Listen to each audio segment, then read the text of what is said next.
Madam President, Excellencies, distinguished members of the General Assembly, I bring to you the greetings of 1.3 billion plus people from the world's largest democracy. They join me in congratulating the President of the General Assembly, Ambassador Csaba Kőrösi, on his election to chair the 77th session of the UN General Assembly. They follow closely developments at the United Nations, reflecting the increasingly globalized nature of our existence. We meet at a challenging time for the world order. This session's theme, a watershed moment, transformative solutions to interlocking challenges, seeks to capture its seriousness. Excellencies, the year 2022 is an important milestone in India's journey towards growth, development, and prosperity. India is celebrating 75 years of its independence, what we call Azadi Ka Amrit Mahotsav. The story of that period has been one of toil, of determination, innovation, and enterprise of millions of ordinary Indians. They are rejuvenating a society pillaged by centuries of foreign attacks and colonialism. And they are doing so in a democratic framework whose steady progress is reflected in more authentic voices and grounded leadership. This new India, under the visionary and dynamic leadership of Prime Minister Narendra Modi, is a confident and resurgent society. Its agenda for our centenary will be achieved through the 5 pledges that we committed to on our Independence Day. 1, we are resolved to make India a developed country in the next 25 years. For the world, that creates more capacities for global good. 2, we will liberate ourselves from a colonial mindset. Externally, this means reformed multilateralism and more contemporary global governance.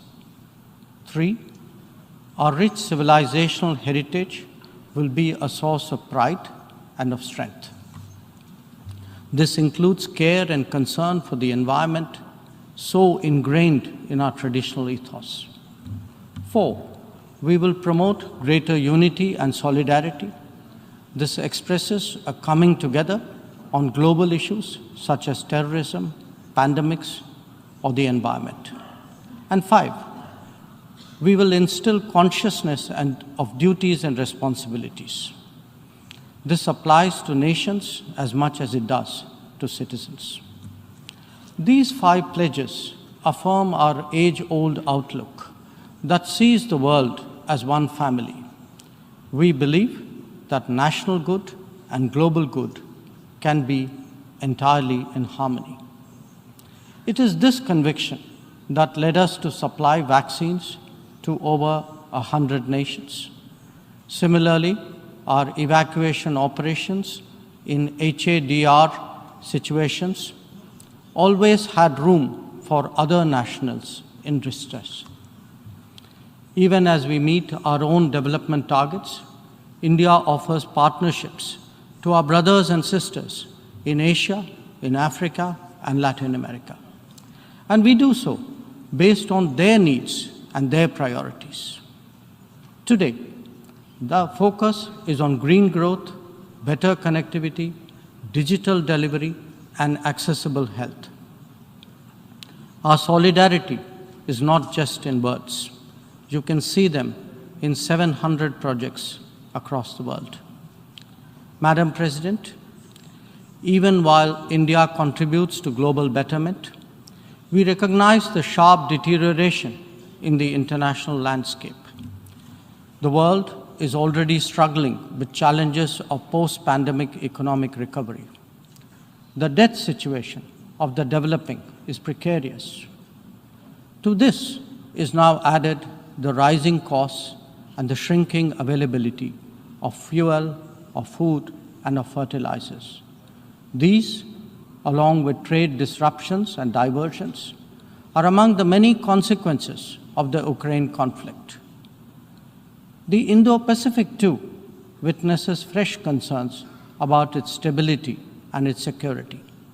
And climate events have added an overlay on these mounting anxieties. As we saw in the case of the COVID pandemic, the South will be the most impacted, even if the immediate causes are well beyond. It is imperative that global conversations recognize this deep unfairness.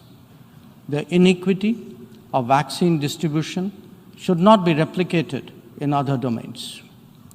Madam President, as the Ukraine conflict continues to rage, we are often asked, whose side are we on? And our answer each time is straight and honest. India is on the side of peace and will remain firmly there. We are on the side that respects the UN Charter and its founding principles. We are on the side that calls for dialogue and diplomacy as the only way out.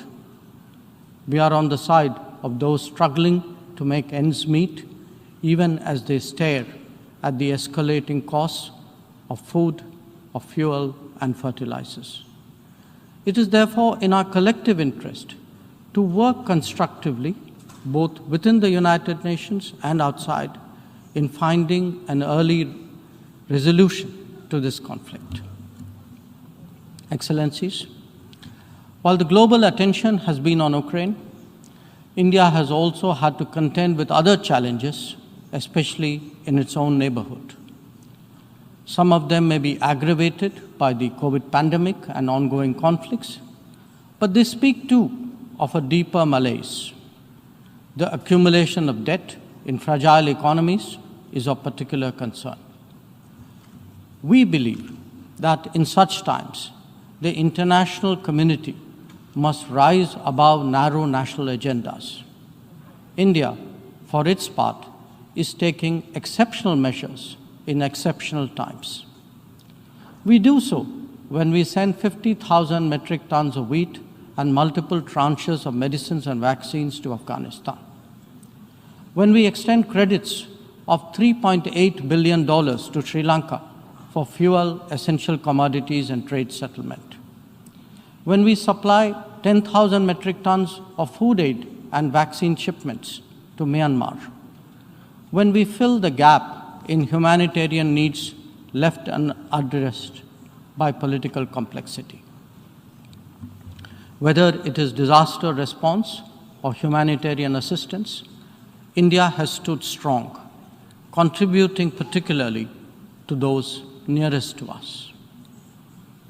Excellencies, the world, as we knew it, is poised for transformational changes. It has been impacted in recent times by a succession of shocks, each of them significant by itself.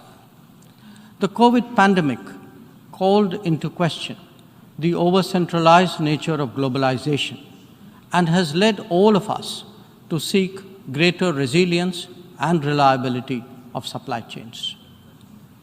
The repercussions of the ongoing Ukraine conflict have further heightened economic stresses, especially on food and energy.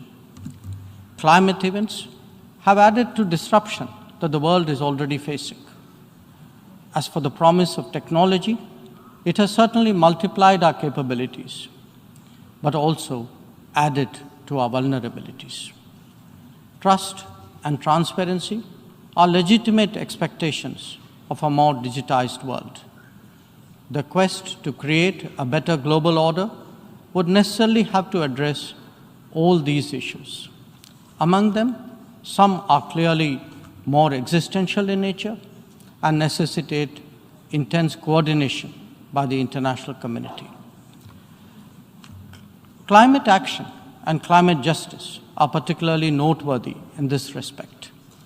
In their pursuit, India has worked with partners on the International Solar Alliance, the One Sun, One World, One Grid initiative, and the Coalition for Disaster Resilient Infrastructure. We stand ready to support any collective and equitable endeavor to protect our environment and to further global wellness. Lifestyle for environment, or LIFE, as declared by Prime Minister Narendra Modi in Glasgow on the sidelines of COP26, is our homage to Mother Nature.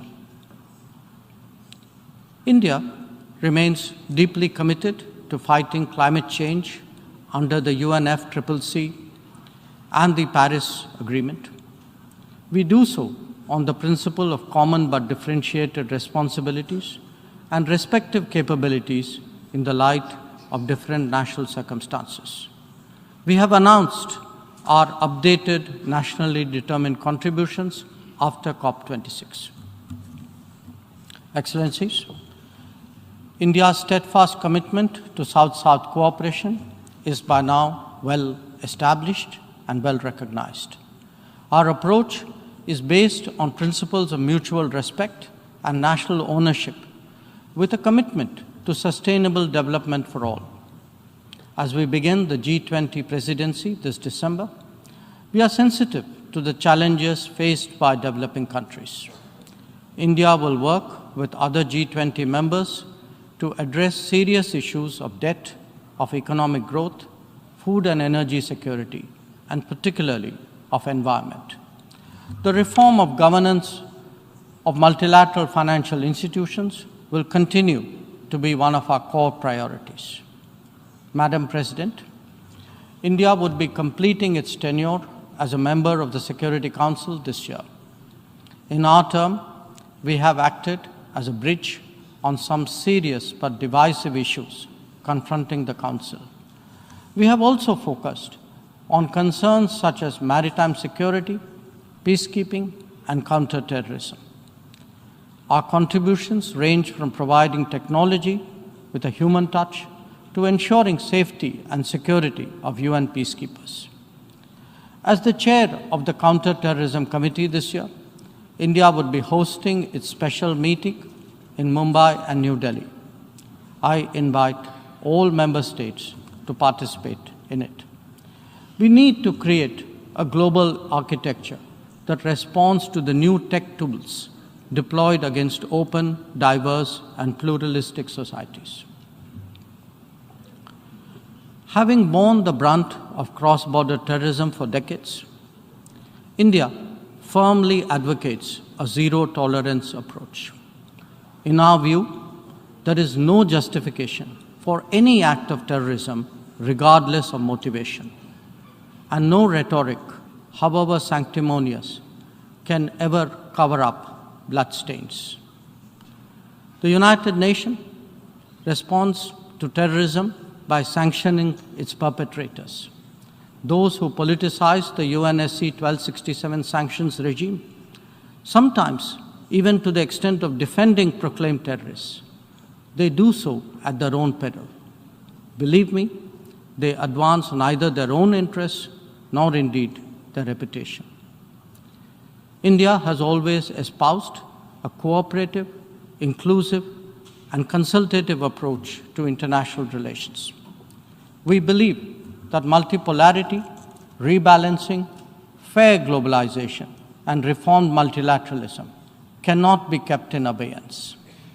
The call for reformed multilateralism, with reforms of the Security Council at its core, enjoys considerable support among UN members. It does so because of the widespread recognition that the current architecture is anachronistic and ineffective.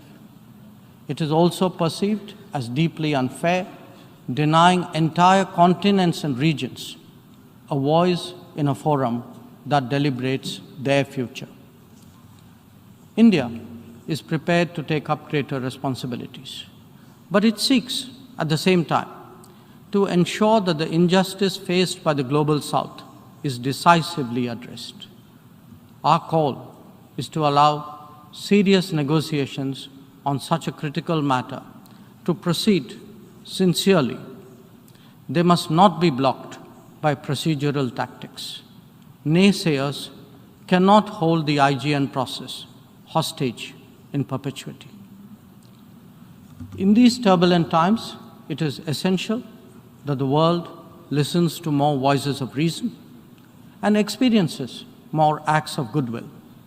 India is willing and able on both counts. We believe and advocate that this is not an era of war or of conflict. On the contrary, it is a time for development and for cooperation. Madam President, in the past, this august assembly has served as a meeting point of views and as a catalyst for action. It is vital that we continue to believe in the promise of diplomacy and the need for international cooperation. Therefore, Madam President, let us strive to return to the course of seeking peace, progress, and prosperity. I thank you.